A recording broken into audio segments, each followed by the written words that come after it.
As far as file formats, what we see, of course, we see a lot of work with APIs. What we do is we work with APIs within QuickBooks Online, and I kind of was joking around a bit, but let me address it now.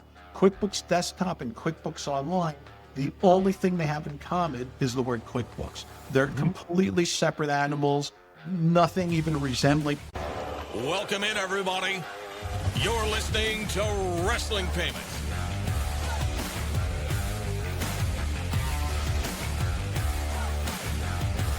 In today's world, any thoughts on banking technology? So from the company perspective, what's happening? Well, I'm seeing all this ISO and all that.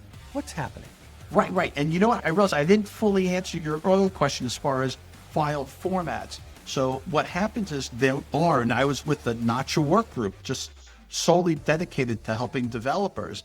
There are, and you'll see a lot of companies, there's an expression in the IT field, if it wasn't written here, if it wasn't built here, it ain't worth, and I'll use the word blank because this is a PG. So they don't trust anything. So everyone wants to build their own. And I'm not going to say good or bad, it's just the mentality in a lot of places.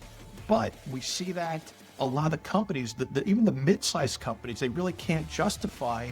It's not even just the development. I mean, everybody knows a 17-year-old that knows Python, but the point is to write it, to debug it, to maintain it. The maintenance, I'll say software-wise, as well as rules-wise. The rules are changing, the regulations are changing. We're adding formats, so you really have to keep up with it.